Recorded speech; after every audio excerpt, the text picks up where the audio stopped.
Bonjour, je m'appelle Albert Roudatsimbourgoin. Pour ceux qui me suivent sur X, vous savez que je parle assez souvent de la région des Grands Lacs, la région des Grands Lacs en Afrique, ce qui veut dire les pays qui sont autour de ces grands lacs: Victoria, Kivu, Tanganyika. Donc c'est la RDC, le Rwanda, le Burundi, l'Ouganda, la Tanzanie. Et donc je suis l'information, l'actualité.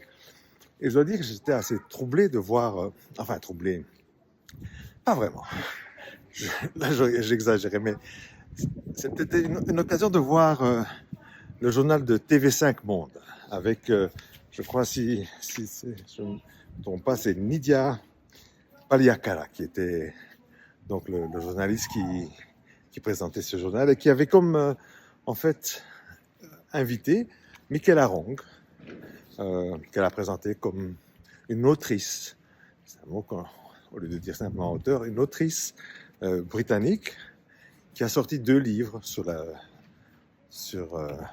l'Afrique, sur Mobutu, et puis un livre appelé Assassins sans frontières, où je crois qu'elle parle du Rwanda.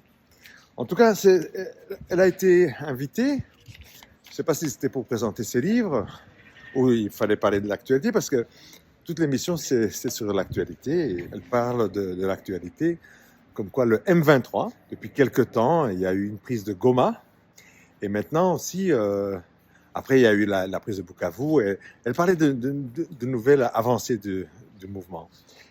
Et bon, elle demande donc à son invité qu'est-ce qu'elle pense quel va être le prochain mot. Et alors, à travers en fait des éléments de langage que je partage ici avec vous, pour montrer que c'est une façon c'est un traitement de l'actualité je dirais, en dessous de tout, je veux dire, en matière de professionnalisme, à un niveau journalistique.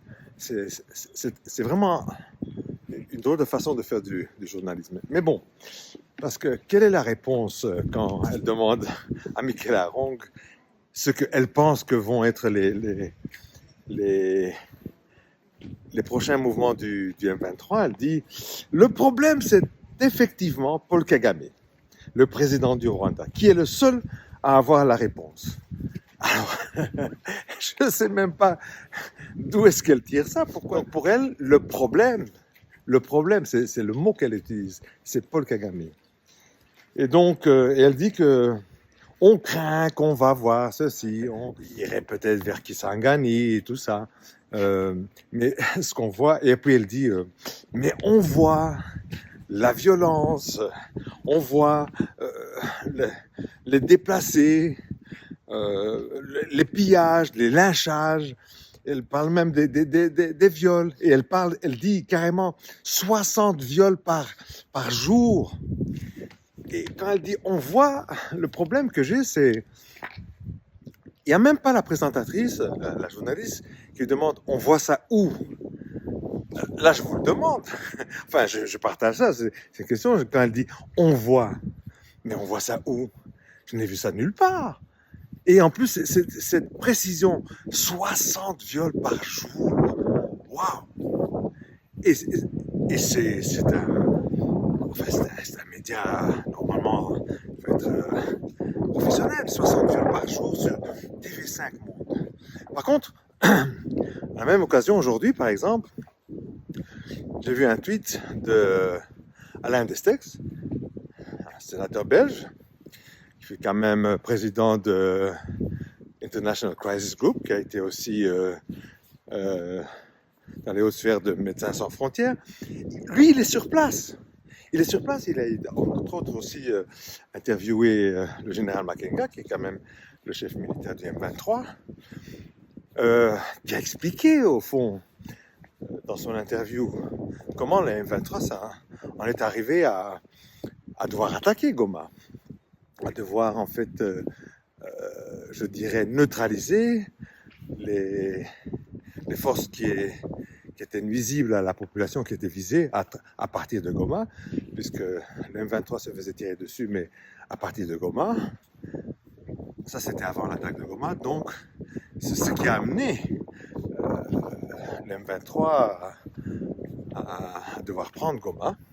Comme ils ont pris tous les autres territoires depuis qu'ils ont été attaqués en novembre 2021, ça a fait qu'ils ont pris Bunagana, qu'ils ont pris plusieurs territoires, depuis Bunagana, voilà, plusieurs territoires du Massissi, du Rutshuru, etc., jusqu'à maintenant Goma, et puis Bukavu. Donc, au moins lui, il a été sur place. TV5 Monde n'a jamais été sur place. TV5 Monde demande à un journaliste, quelqu'un qui présente qu'elle a 2 livres et qui nous raconte du n'importe quoi. Ça, c'est le niveau de Michael Arong. Je ne sais même pas pourquoi on l'invite comme s'il était une experte de quoi que ce soit. Mais bon, ceci n'est pas une attaque sur son caractère. Je vous parle de faits. Elle n'a rien comme fait. Elle n'a rien à présenter. Lydia Paliakara, elle enchaîne dans sa discussion avec Michael Arong. Elle dit l'argument de Kigali, c'est soi-disant la lutte contre le FDLR. Et elle dit les ex-génocidaires. Moi, j'ai arrêté 2 secondes là. J'ai mis pause parce que comme ex-génocidaire, comme si c'était ex-petit ami. Est-ce on peut être ex-génocidaire vraiment? On peut être ex-génocidaire.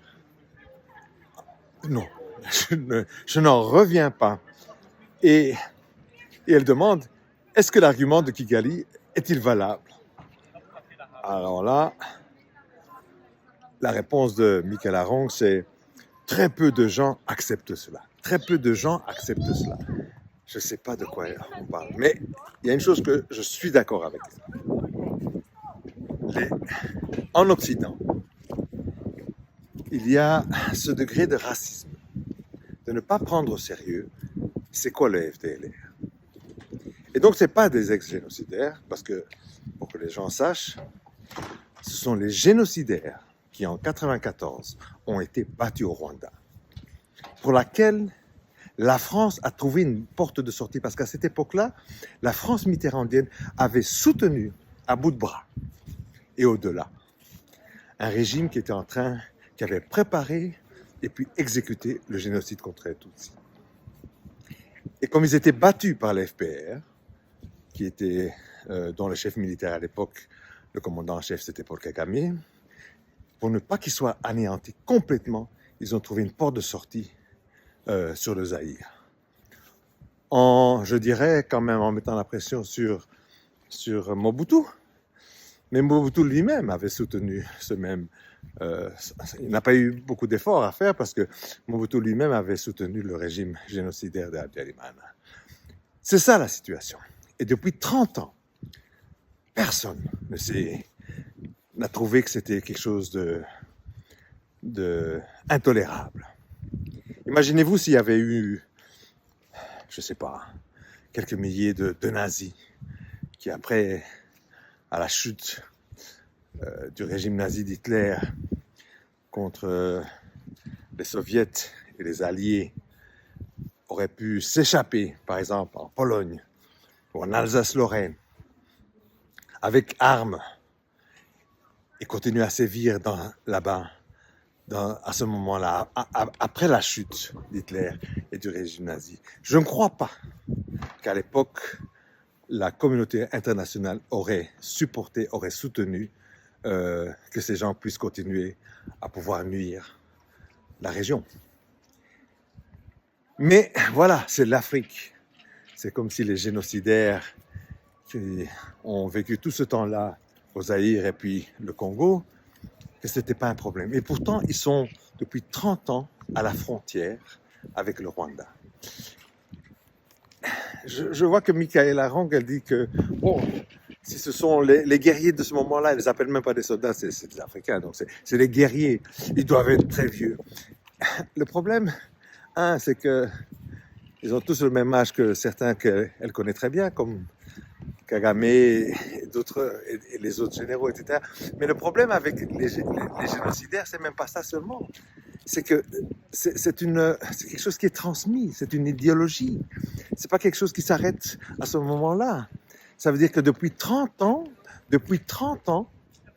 en fait, ces gens qui sont au Congo continuent à transmettre cette idéologie.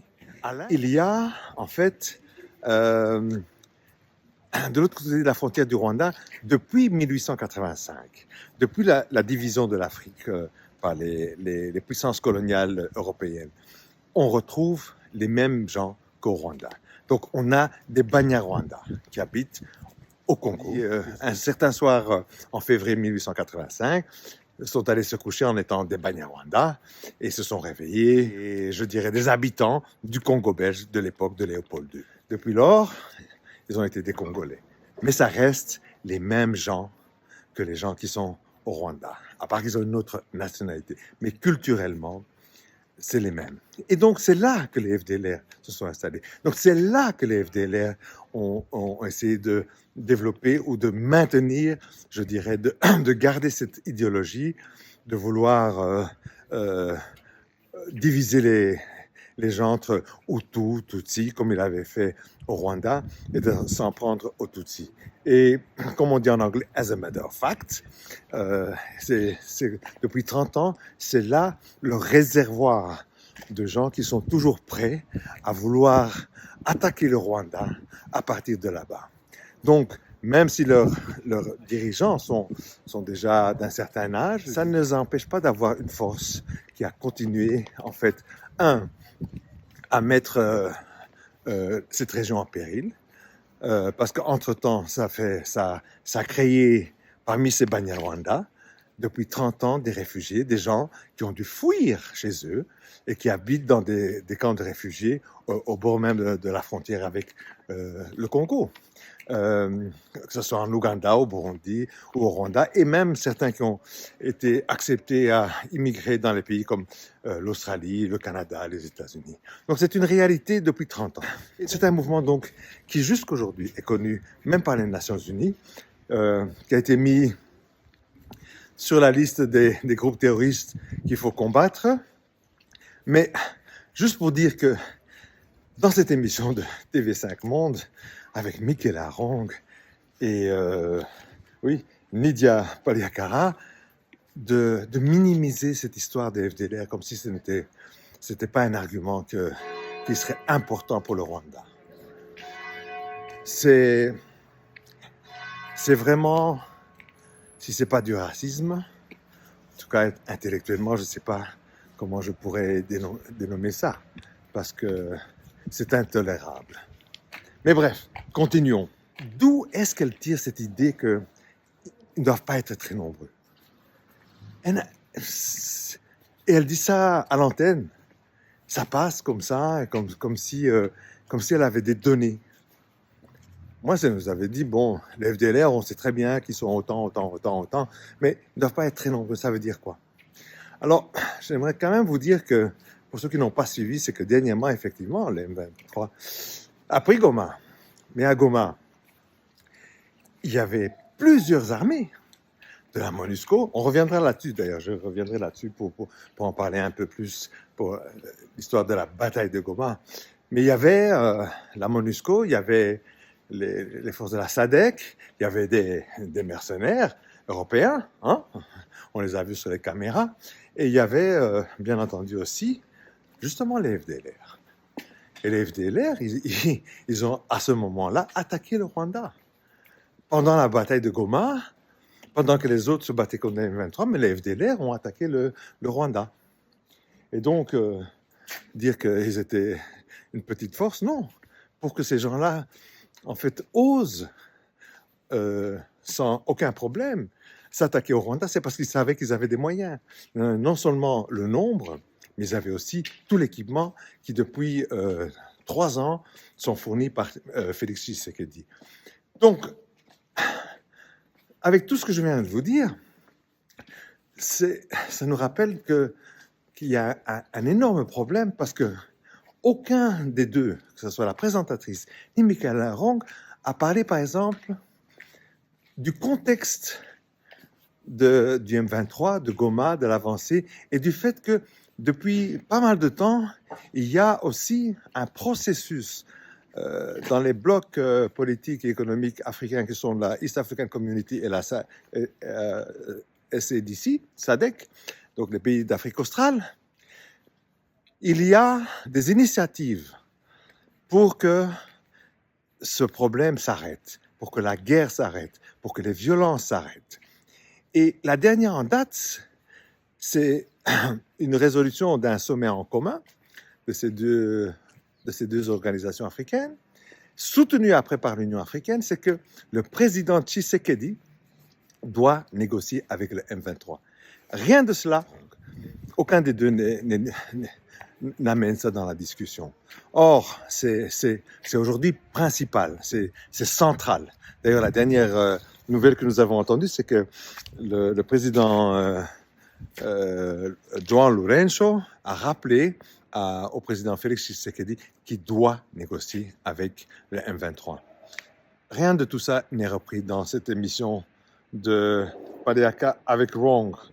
Et puis elle nous sort du style, mais il y a peut-être quelque chose, une idée géniale, elle utilise ce terme, une idée géniale, qu'il est allé aux États-Unis, qu'il a envoyé une délégation pour pouvoir éventuellement proposer à Trump d'avoir accès à tous les minerais du Congo, et en contrepartie, il s'occuperait de la sécurité en fait de Tshisekedi. Donc, il aurait accès aux bases militaires, etc. En contrepartie de pouvoir jouir des minerais congolais. Donc, et elle dit ça, c'est une idée géniale, parce que c'est une réplique de la proposition de Zelensky. Donc, en Ukraine, il y a cette projection miroir sur Tshisekedi, mais je trouve que c'est vraiment d'un ridicule de chez les plus ridicules. Dans le sens où, comment est-ce qu'on peut en fait inviter quelqu'un comme ça dans une émission qui, soi-disant, fasse une analyse sur une situation de crise qui devient de plus en plus aiguë. Bon, moi je m'arrête là parce que il y a tellement à dire là-dessus que c'est une source qui n'a pas de fin, qui ne se peut pas se tarir si je devais prendre tous les éléments de langage utilisés par les deux personnes.